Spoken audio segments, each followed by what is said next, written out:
Existem vários conceitos de ejaculação precoce. Ejaculação precoce, assim, para dar uma ideia geral, existem relatos da mitologia grega sobre a ejaculação precoce. E de lá para cá, poucos não se chegou a um consenso em relação à ejaculação precoce.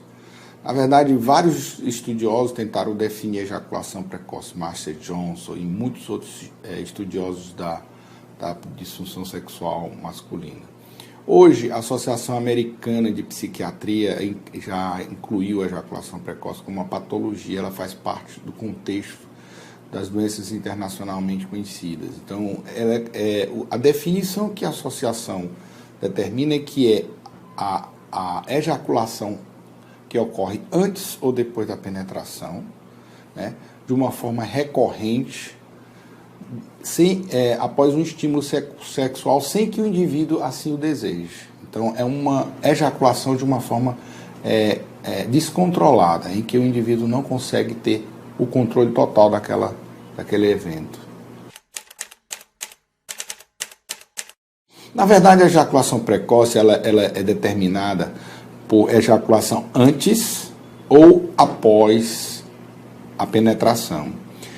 Os autores, vários estudiosos, inclusive Master Johnson determinava que a ejaculação precoce era aquela ejaculação cujo resultado não deixava que a parceira tivesse o orgasmo, em 50% das ocasiões, o que é uma coisa que depois determinou ser com dois erros muito graves. Primeiro, que ele determinava que a metade das mulheres não tinham direito de ter o orgasmo. Segundo, que além do homem, a mulher também pode ter uma disfunção sexual. E aí, ele não pode determinar a ejaculação precoce baseado na parceira. Outros estudiosos determinaram as incursões do pênis na vagina. Uns determinavam que após 8 incursões, outros após 7 incursões. E isso nunca chegou a ser um consenso.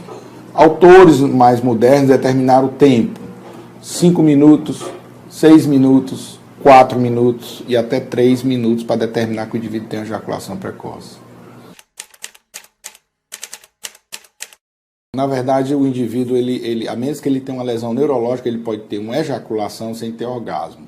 Mas ela sempre está ligada ao orgasmo. Na verdade, a ejaculação ela tem duas fases, né, basicamente. Ela tem a fase da emissão, quando após o estímulo o espermatozoide migra do testículo para as vesículas seminais, e a expulsão, que seria aquela contração em que o sêmen sai da vesícula e é expulso na uretra.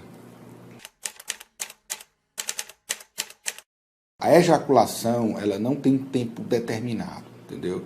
Não é raro você atender um paciente que chega dizendo que tem ejaculação precoce. Por quê? Porque no passado ele demorava 20 minutos, meia hora, e agora está demorando 10 minutos, 15 minutos. Então, há pessoas que demoram bem menos e não acham que tem ejaculação precoce. Então, isso é uma coisa muito relativa. O sexo é uma coisa muito do casal, é uma coisa muito variável e não existe um padrão.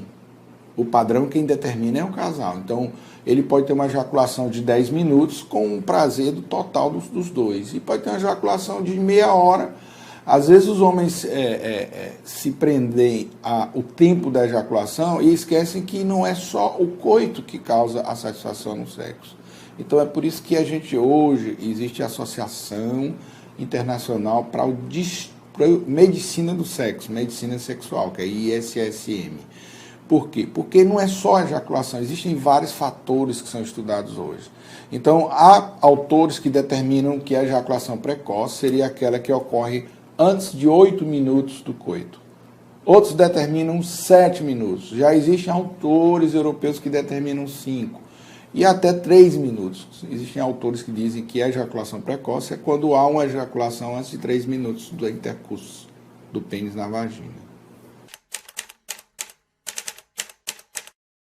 Existe a cura, você tem que... Basicamente, a disfunção... A ejaculação precoce ela é dividida em duas, né? A primária, que seria aquela que o indivíduo nasce e começa a ter vida sexual já com a ejaculação precoce. E aquela adquirida em que o indivíduo tinha uma ejaculação num tempo razoavelmente normal e com algum problema orgânico ou psicológico ele passou a ter ejaculação precoce.